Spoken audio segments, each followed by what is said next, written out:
Au chevet de leurs adhérents, en phase de confinement, les groupes de protection sociale n'en sont pas moins affectés par la crise liée à la Covid-19. Au-delà de leur contribution exceptionnelle au redressement des comptes de l'assurance maladie, trois forces majeures jouent en leur défaveur. La dégradation du marché du travail, la baisse des cotisations collectives sur fond de taux d'intérêt durablement bas.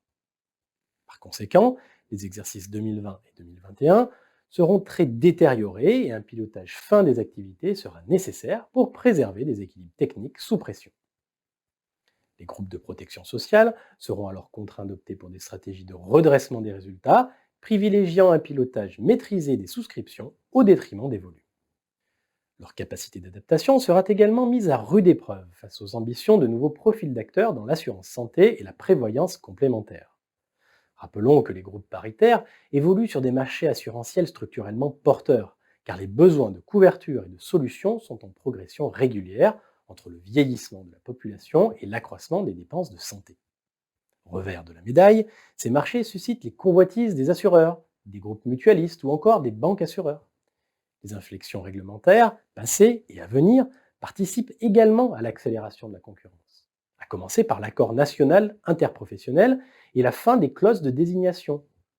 En réponse à cela, un mouvement de consolidation entre groupes de protection sociale s'est mis en place depuis 15 ou 20 ans, un mouvement accéléré par l'entrée en vigueur de la directive Solvabilité 2. Mais les rapprochements potentiels entre paritaires atteignent désormais leurs limites. Malakoff Médéric et Humanis se sont rapprochés en janvier 2019, puis ce fut au tour de AG2R La Mondiale et de Matmut, avant de divorcer après seulement 5 mois d'union. Si les grandes familles d'assurance multiplient les offensives sur les marchés de la santé et de la prévoyance complémentaire, certains groupes de protection sociale ont commencé la riposte en se positionnant sur un spectre plus large de l'assurance personne. Des acteurs qui visent la création d'offres globales pour des clients ciblés, salariés, retraités, chefs d'entreprise, travailleurs indépendants, etc., afin d'améliorer la satisfaction du client et le fidéliser. Les acteurs du monde paritaire vont aussi devoir améliorer le service client en misant sur une plus grande digitalisation et une accélération de leur stratégie omnicanale.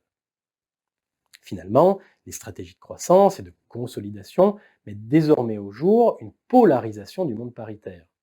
D'un côté, les défenseurs de la course à la taille, motivés par la volonté de mieux multi-équiper leurs clients en s'appuyant sur une offre globale.